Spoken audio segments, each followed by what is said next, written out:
नमस्कार दोस्तों, स्वागत है आप सभी का आपके अपने इस YouTube चैनल बाय एमडी धीवर पर। सो दोस्तों, आज का जो हमारा क्लास होने वाला है वो क्लास नंबर 8वां होने वाला है। और आज की क्लास का जो हमारा विषय रहने वाला है वो शिक्षण अभिरुचि, जिसे आप लोग सीडीपी के नाम से जानते हो। और आज की क्लास का जो हमारा टॉपिक रहने वाला है वो मैराथन क्लास फर्स्ट रहने वाला है। ठीक है, मैंने आप लोग को पहले ही इस क्लास क्रमांक 7वां बताया था कि अब से ना मैं 2-3 दिन आप लोगों का ना मैराथन लेकर आऊँगा। तो सबसे पहले ना हम लोग सीडीपी के जितने भी इंपॉर्टेंट क्वेश्चन है उसको इस वीडियो में कवर करेंगे। ठीक है, इसके बाद तुरंत ही ना आप लोगों को ना इसका जो पूरा पीडीएफ रहेगा वो मैं अपने टेलीग्राम चैनल पर प्रोवाइड कर दूंगा। तो जाकर के सर्च कर लीजिए बाय एमडी धीवर करके ना, तो वहां से आप लोगों को उसका पीडीएफ डाउनलोड कर सकते हो। ठीक है, नहीं मिलेगा तो इसी वीडियो के डिस्क्रिप्शन बॉक्स पर उसका लिंक डाल दूंगा। ठीक है, तो चलिए ज़्यादा देर ना करते हुए क्लास को फटाक से स्टार्ट करते हैं।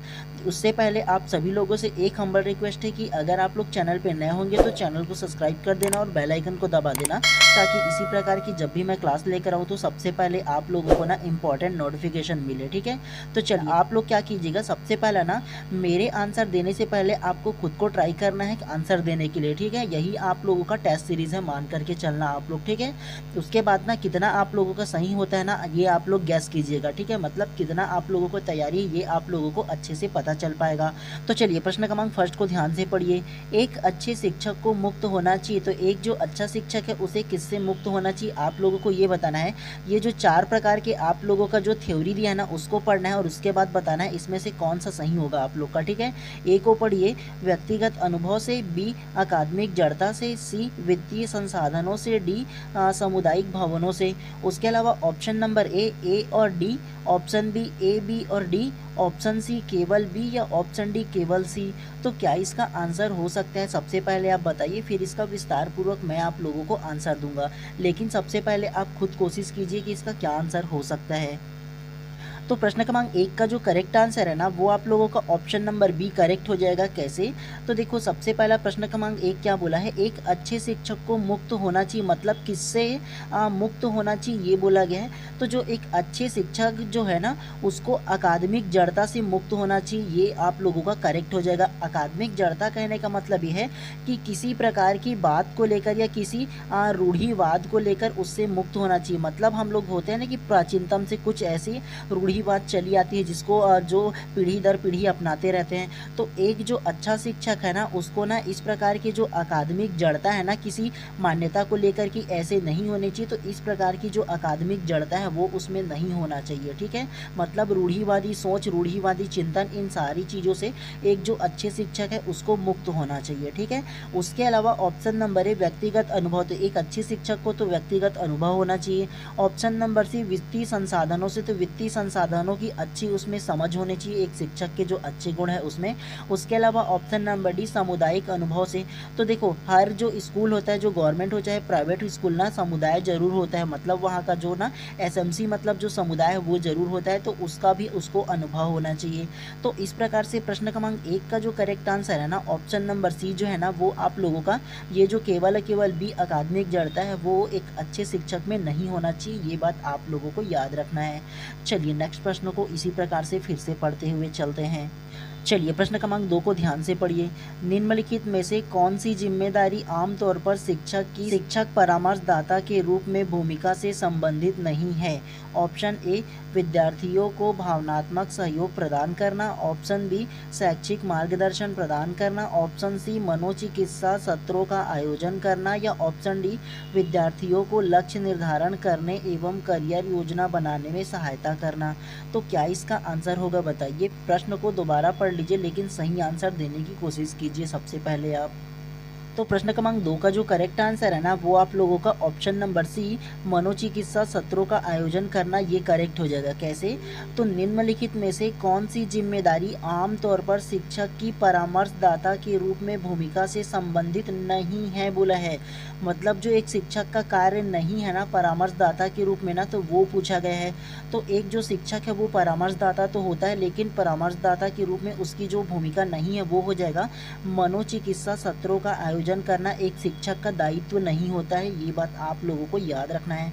उसके अलावा एक शिक्षक का जो महत्वपूर्ण दायित्व है ना, वो विद्यार्थियों को भावनात्मक सहयोग प्रदान करना, ये करेक्ट हो जाएगा।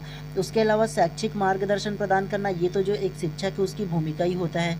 उसके अलावा ऑप्शन डी को देखो, विद्यार्थी को लक्ष्य निर्धारण करने एवं करियर योजना बनाने में सहायता करना, तो ये तो सबसे पहला जो शिक्षक का दायित्व होता है ये हो जाएगा।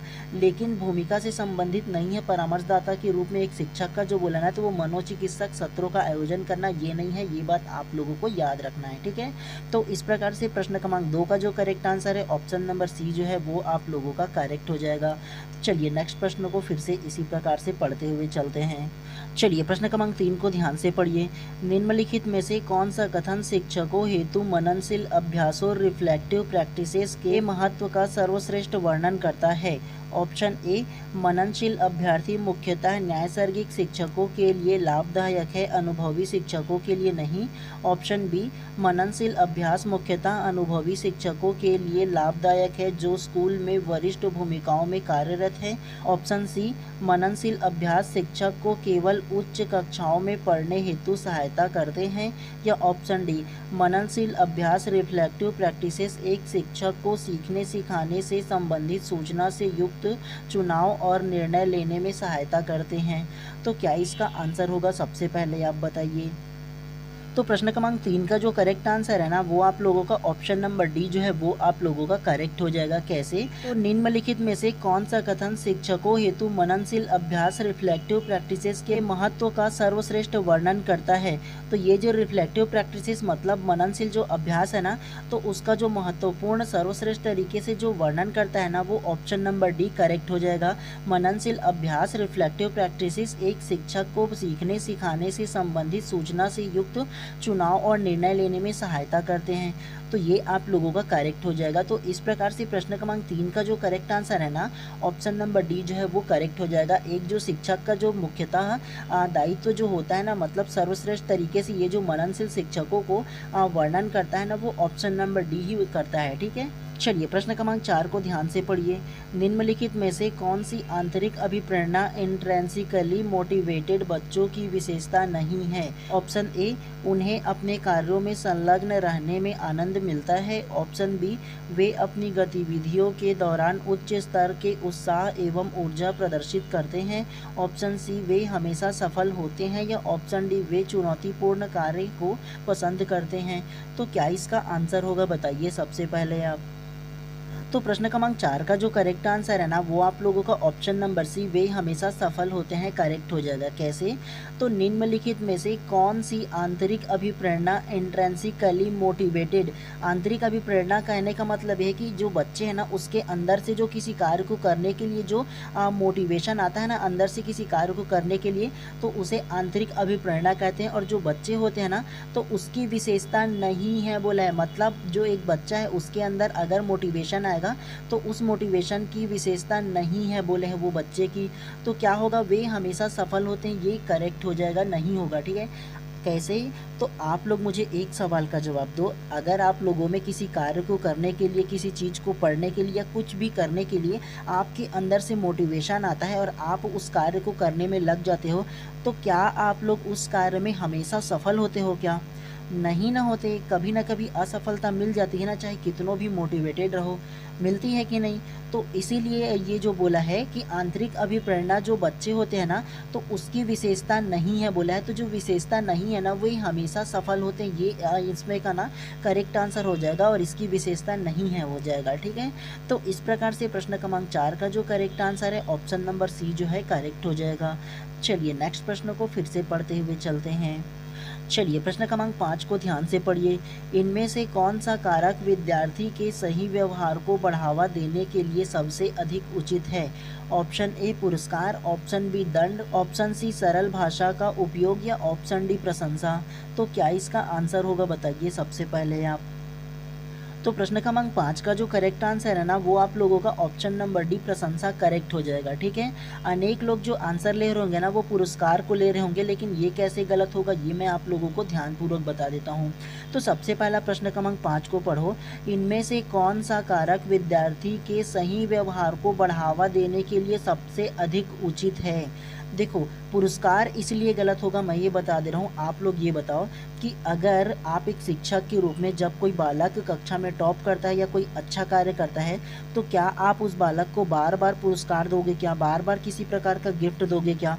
नहीं ना दे सकते गिफ्ट। वो हमेशा अगर एक बार दोगे तो हमेशा आशा करेगा कि मेरा टीचर बार बार देंगे।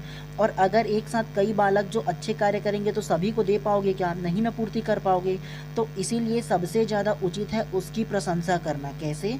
तो अगर एक बालक अगर मान लो कक्षा में टॉप किया है या कोई अच्छा काम किया है या उसका कोई अच्छा व्यवहार है, तब एक शिक्षक के रूप में आप उसकी प्रशंसा करोगे कि आप जो कार्य कर रहे हो ना बालक, मतलब जो बच्चा, वो बहुत अच्छे तरीके से कर रहे हो। इसी प्रकार से करोगे तो और भी अच्छा आप लोग जो समाज में, देश में, राष्ट्र में नाम कमाओगे। ऐसे ही करते रहो। एक अच्छे बालक की यही पहचान है। ऐसे करके आप उसकी प्रशंसा करोगे ना, और दूसरों से आप उसको बताओगे ना कि ये जो बालक है वो अच्छा कार्य कर रहा है, तो आप जैसे ही उसकी प्रशंसा करोगे तो उसमें और जो व्यवहार है उसमें सुधार आ जाएगा और कुछ करने की जो क्षमता है उसमें बढ़ावा मिलेगा। ठीक है? तो इसीलिए ना प्रशंसा सबसे ज़्यादा उचित आंसर इसका हो जाता है। तो इस प्रकार से प्रश्न क्रमांक 5 का जो करेक्ट आंसर है ऑप्शन नंबर डी जो है आप लोगों का करेक्ट हो जाएगा। चलिए प्रश्न क्रमांक 6 को ध्यान से पढ़िए।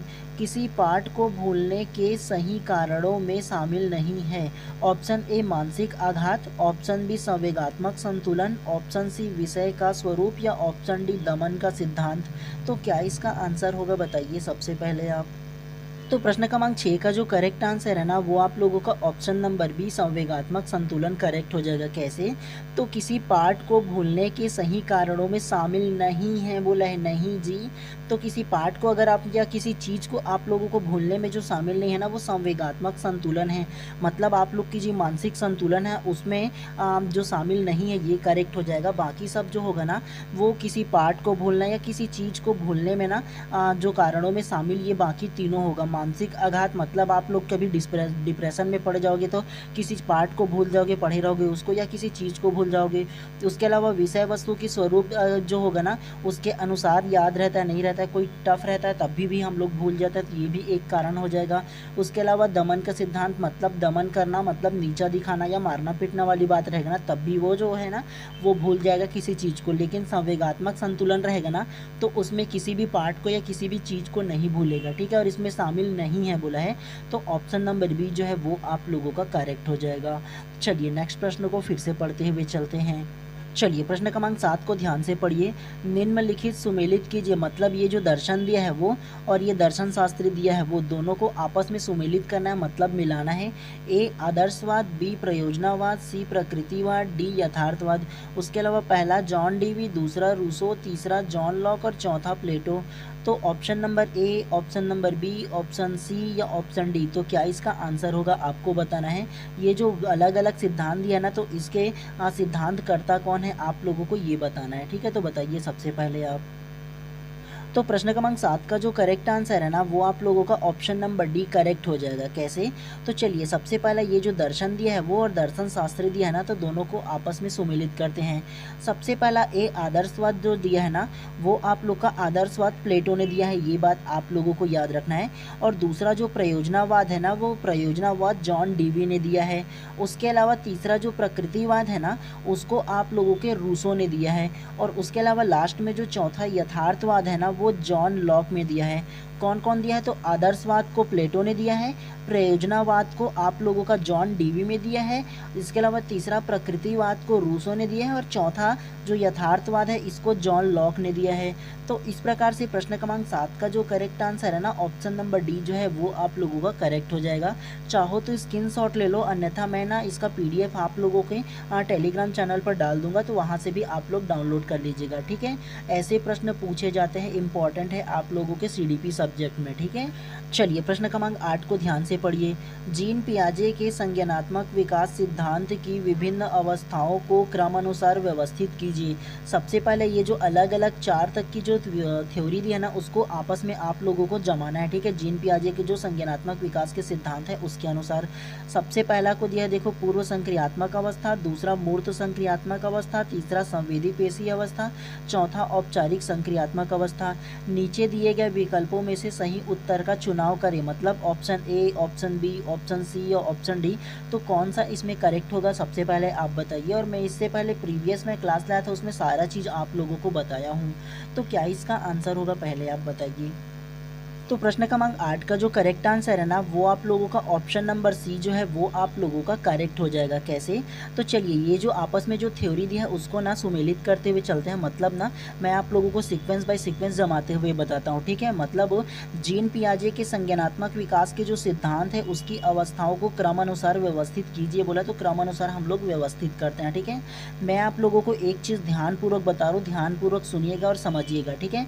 सबसे पहला जो जीन पियाजे ने ना 4 अलग अलग जो सिद्धांत दिए हैं ना उसको क्रमानुसार में ना संज्ञानात्मक विकास के, तो सबसे पहला जो होगा वो संवेदी पेशी अवस्था जो है वो पहला हो जाएगा, और इसका जो एज है ना वो 0 से 2 वर्ष हो जाएगा। कितना? तो 0 से 2 वर्ष हो जाएगा और संवेदी पेशी अवस्था पहला हो जाएगा।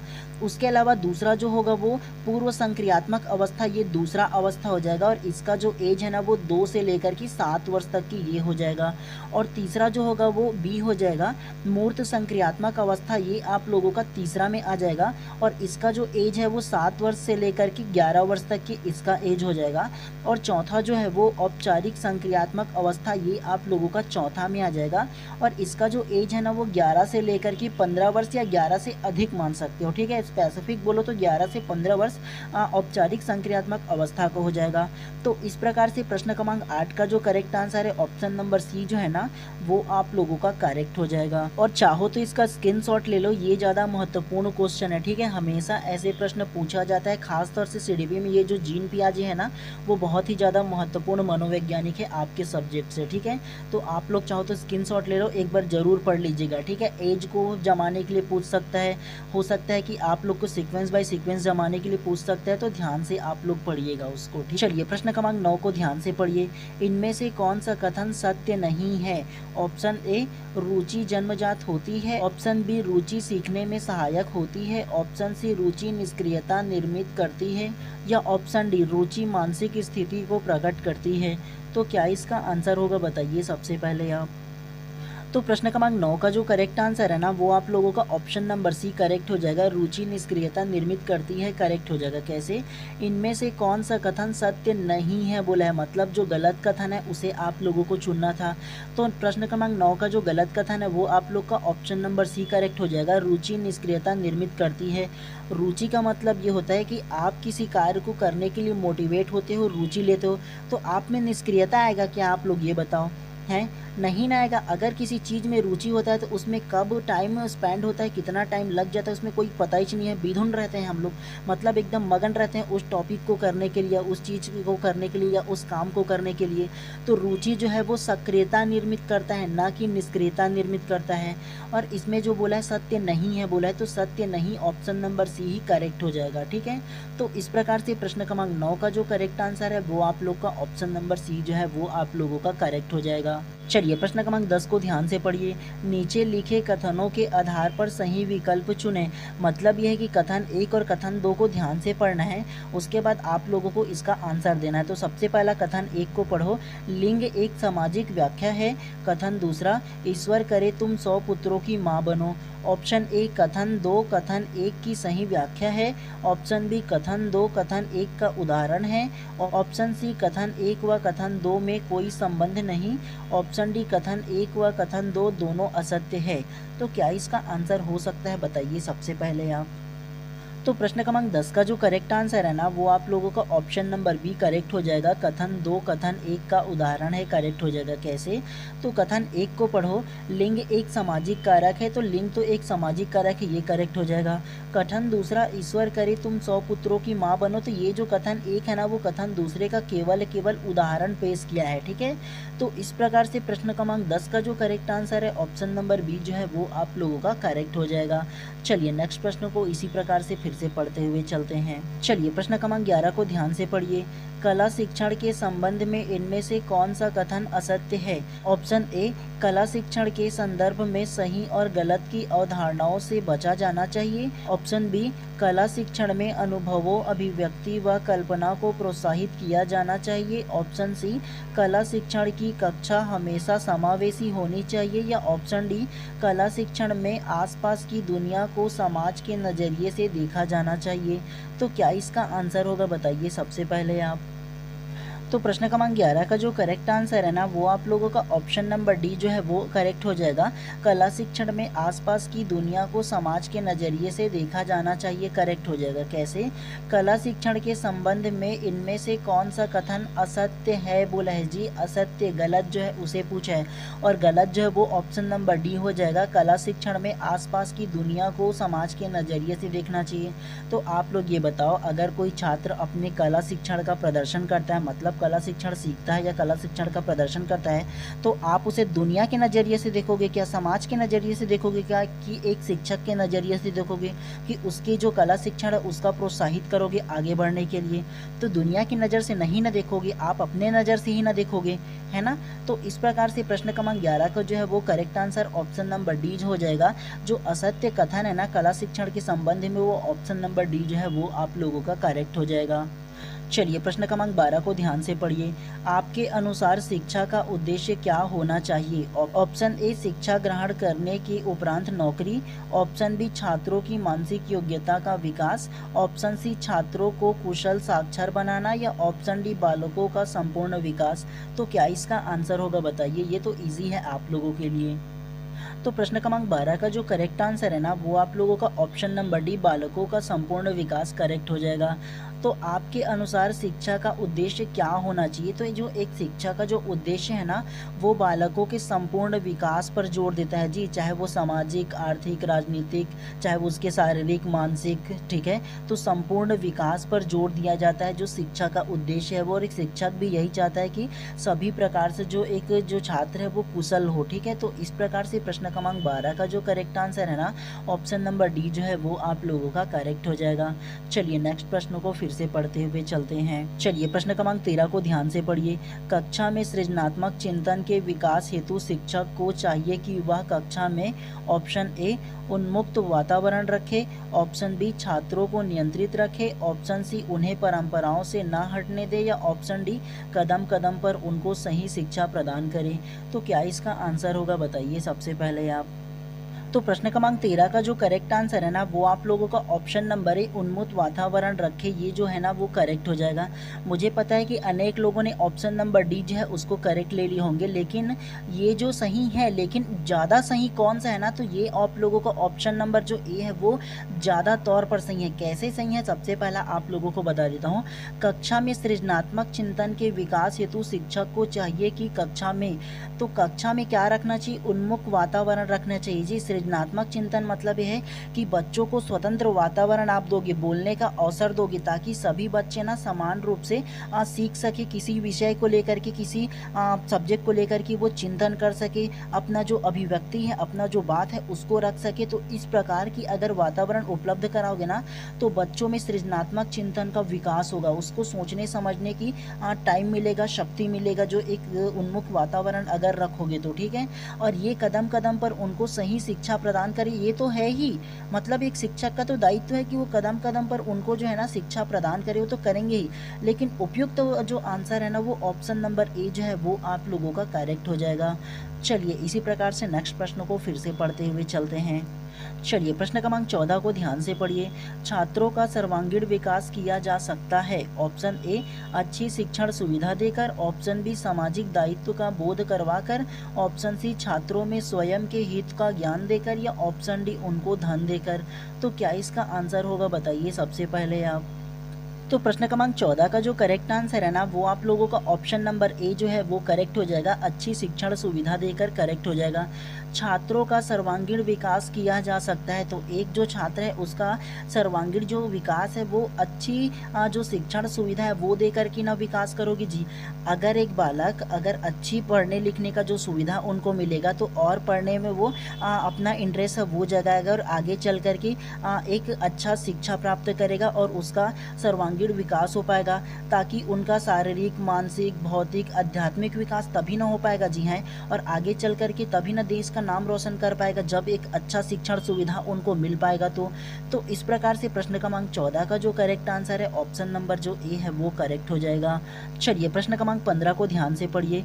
शिक्षकों का मूल्यांकन किसके द्वारा होना चाहिए? ऑप्शन ए निरीक्षण अधिकारियों द्वारा, ऑप्शन बी उनके समवर्ती और उच्च अधिकारियों द्वारा, ऑप्शन सी समाज द्वारा, या ऑप्शन डी उनके शिक्षार्थियों द्वारा। तो क्या इसका आंसर होगा बताइए सबसे पहले आप। तो प्रश्न क्रमांक 15 का क्या आंसर होगा ये आप लोगों के लिए मैं होमवर्क के तौर पे छोड़ देता हूँ आज के लिए, ठीक है। कल मैं फिर से इसी प्रकार से मैराथन क्लास दूसरा लेकर आऊँगा ना, तो उसमें आप लोगों को इसका आंसर दूंगा। तो ये तो ईजी है यार, आराम से आप लोग इसका आंसर दे पाओगे, ठीक है। तो क्या इसका आंसर होगा आप लोग कमेंट करके ज़रूर बताइएगा, ठीक है। मैं कमेंट में भी उसका आंसर आप लोगों को दे दूँगा, और उसके अलावा ना जब नेक्स्ट क्लास लाऊँगा तो उसमें आप लोगों को भी बता दूँगा, ठीक है। ईजी क्वेश्चन है, ज़्यादा कुछ नहीं है, तो छोड़ दे रहा हूँ उसको आप लोगों के लिए। चलिए प्रश्न क्रमांक 16 को ध्यान से पढ़िए। मानव में व्यक्तिक भिन्नताओं के निर्धारक संबंधित है। ऑप्शन ए उनकी आनुवंशिकता में अंतर, ऑप्शन बी आनुवंशिकता और पर्यावरण दोनों में अंतर, ऑप्शन सी आनुवंशिकता और पर्यावरण दोनों के बीच सहभागिता, या ऑप्शन डी इनमें से कोई नहीं। तो क्या इसका आंसर होगा बताइए सबसे पहले आप। तो प्रश्न क्रमांक 16 का जो करेक्ट आंसर है ना वो आप लोगों का ऑप्शन नंबर सी करेक्ट हो जाएगा। आनुवंशिकता और पर्यावरण के बीच सहभागिता करेक्ट हो जाएगा। कैसे? मानव एवं व्यक्तिक भिन्नताओं के निर्धारण संबंधित है, ठीक है। मतलब मानव जो है ना सभी में अलग अलग भिन्नताएं पाई जाती है। मतलब एक बालक और दूसरा बालक जो है ना तो दोनों में कभी भी समानता नहीं पाई जाती है, प्रॉपर उसमें कुछ ना कुछ अंतर पाया जाता है। तो इसका कारण क्या है? तो इसका जो कारण है वो आनुवंशिकता मतलब हेरिडिटी है, जो वंशानुक्रम से उसको जो मिलता है वो, और पर्यावरण है, ठीक है। पर्यावरण मतलब जिस पर्यावरण में बालक जो रहता है उस प्रकार से उसका विकास अच्छे से हो पाता है। कई बालक जो है आप लोगों ने देखा होगा बहुत लंबा होता है, कई बालक छोटा होता है, कई बालक मोटा होता है, कई बालक पतला होता है, कई बालक के ना एक चीज़ को बहुत जल्दी सीख लेता है, और कई बालक ऐसे होता है जो धीमी गति से सीखता है। तो ये सारा चीज़ के निर्धारण कौन करता है? आनुवंशिकता मतलब उसका जो वंशानुक्रम है ना, हेरिडिटी, वो निर्धारण करता है, और उसका जो आसपास का जो पर्यावरण है वो निर्धारित करता है, ठीक है। तो इस प्रकार से प्रश्न क्रमांक 16 का जो करेक्ट आंसर है ऑप्शन नंबर सी जो है वो आप लोगों का करेक्ट हो जाएगा। चलिए नेक्स्ट प्रश्न को फिर से पढ़ते हुए चलते हैं। चलिए प्रश्न क्रमांक 17 को ध्यान से पढ़िए। कक्षा संचार की शुरुआत खाली स्थान से करना बेहतर है। ऑप्शन ए आज्ञा सुनना, ऑप्शन बी उपाख्यान, ऑप्शन सी असंबंधित प्रश्न, या ऑप्शन डी आकस्मिक टिप्पणियाँ। तो क्या इसका आंसर होगा बताइए सबसे पहले आप। तो प्रश्न क्रमांक 17 का जो करेक्ट आंसर है ना वो आप लोगों का ऑप्शन नंबर बी उपाख्यान करेक्ट हो जाएगा। कैसे? तो कक्षा संचार की शुरुआत खाली स्थान से करना बेहतर है। मान लो आप लोग एक शिक्षक के रूप में जब कक्षा में पढ़ाने जाते हो, चाहे वो 5वीं में हो, 6वीं में, 8वीं में, 10वीं में हो, तो कक्षा में जाने से पहले आपको क्या करना बेहतर होगा? उपाख्यान करना बेहतर होगा। अब आप लोगों के मन में एक सवाल आएगा कि सर ये उपाख्यान क्या होता है? उपाख्यान का मतलब होता है छोटी कहानी। क्या? तो छोटी जो कहानी है ना वो सुनाना जो उपाख्यान कहलाता है, ठीक है। जैसे ही एक शिक्षक के रूप में आप जब कक्षा में जाते हो ना तो किसी से संबंधित मतलब उस टॉपिक से संबंधित आप लोग एक छोटी कहानी सुनाते हो। जैसे एग्जाम्पल आप लोगों को दूँ ना, तो आप लोग अगर पर्यावरण में पेड़ पौधे के बारे में पढ़ा रहे हो तो आप लोग बच्चों से पूछ सकते हो, छोटे क्लास के बच्चों से एक कहानी के रूप में कि ना बच्चों आप लोग मुझे ये बताओ कि आपने पेड़ देखा है कि नहीं, पेड़ की जड़ को देखा है कि नहीं, किस प्रकार से वो रेशेदार होता है देखा है कि नहीं। इस प्रकार से छोटी मोटी ना एग्जाम्पल दो, कहानियाँ सुनाओ छोटा सा, उसके बाद आप लोग पढ़ाना शुरू करोगे ना तो सारे बच्चे इंटरेस्टेड होते हैं, ठीक है। मतलब रुचि लेते हैं पढ़ने में, क्योंकि वो अपने से कनेक्ट करते हैं इसीलिए, ठीक है। तो इसी प्रकार से कक्षा संचार की शुरुआत किससे करना चाहिए? तो उपाख्यान से करना चाहिए, ठीक है। चलिए प्रश्न क्रमांक 18 को ध्यान से पढ़िए। नीचे दो कथन दिए गए हैं, मतलब ये जो कथन 1 और कथन 2 को पढ़ना है, उसके बाद फिर आंसर देना है, ठीक है। चलिए सबसे पहला कथन 1 को ध्यान से पढ़िए। संचार को शैक्षणिक संस्थानों सहित समाज को प्रभावित करने वाले सामाजिक कारकों में से एक के रूप में देखा जाता है। कथन दूसरा को पढ़िए। संचार उस मामले के लिए किसी भी समाज की सांस्कृतिक सेटिंग को विकसित करने, बनाए रखने और बदलने में मदद करता है। उपरोक्त कथनों के आलोक में नीचे दिए गए विकल्पों में से सबसे उपयुक्त उत्तर चुनें। ऑप्शन ए कथन 1 और कथन 2 दोनों सही हैं, ऑप्शन बी कथन 1 और कथन 2 दोनों गलत है, ऑप्शन सी कथन 1 सही है लेकिन कथन 2 गलत है, या ऑप्शन डी कथन 1 गलत है लेकिन कथन 2 सही है। तो क्या इसका आंसर होगा बताइए सबसे पहले आप। तो प्रश्न क्रमांक 18 का जो करेक्ट आंसर है ना वो आप लोगों का ऑप्शन नंबर सी जो है वो आप लोगों का करेक्ट हो जाएगा। कथन एक सही है लेकिन कथन दो गलत है। कैसे? तो सबसे पहला कथन एक को पढ़ो। संचार को शैक्षणिक संस्थानों सहित समाज को प्रभावित करने वाले सामाजिक कारकों में से एक के रूप में देखा जाता है, तो ये तो करेक्ट हो जाएगा। दूसरा को पढ़ो। संचार उस मामले के लिए किसी भी समाज की सांस्कृतिक सेटिंग को विकसित करने में, बनाए रखने में और बदलने में। तो संचार किस प्रकार से होगा जी? ये तो गलत हो जाएगा ना। संचार उस मामले में बोला है तो संचार जो मामला है ना वो उसकी विकसित करने में, बनाए रखने में, सेटिंग करने में, ये जो कथन है वो सरासर गलत हो जाएगा। ठीक है, तो इस प्रकार से प्रश्न क्रमांक 18 का जो करेक्ट आंसर है ऑप्शन नंबर सी जो है वो आप लोगों का करेक्ट हो जाएगा। चलिए प्रश्न क्रमांक 19 को ध्यान से पढ़िए। संचार के संदर्भ में शिक्षण और सीखने के अधिकांश ऑनलाइन प्लेटफॉर्म हैं। ऑप्शन ए तुल्यकालिक, ऑप्शन बी अतुल्यकालिक, ऑप्शन सी विशिष्ट समय सीमा के लिए, या ऑप्शन डी इनमें से कोई नहीं। तो क्या इसका आंसर हो सकता है बताइए सबसे पहले आप। तो प्रश्न क्रमांक 19 का जो करेक्ट आंसर है ना ऑप्शन नंबर बी अतुल्यकालिक करेक्ट हो जाएगा। कैसे? संचार के संदर्भ में शिक्षण और सीखने के अधिकांश ऑनलाइन प्लेटफॉर्म हैं, तो अधिकांश जो प्लेटफॉर्म जो है ना वो आप लोगों का अतुल्यकालिक करेक्ट हो जाएगा। कैसे? अतुल्यकालिक जो है ना वो संचार का वह साधन होता है जो एक ही समय पर नहीं होता। ठीक है, एक ही समय मतलब अलग अलग टाइम पे अलग अलग प्रकार की जो संचार है ना उसको लेकर के हम लोग सीखते हैं।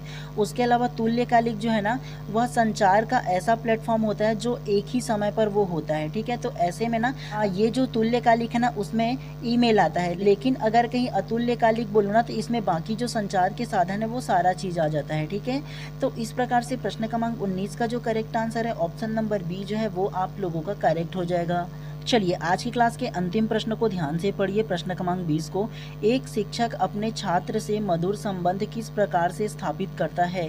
ऑप्शन ए उन्हें सदैव हंसी मजाक करके, ऑप्शन बी उनसे उचित दूरी बनाकर, ऑप्शन सी उनकी समस्या को सुनने के बाद उसका निदान करके, या ऑप्शन डी छात्रों को अपना परम मित्र बनाकर। तो क्या इसका आंसर होगा बताइए सबसे पहले आप।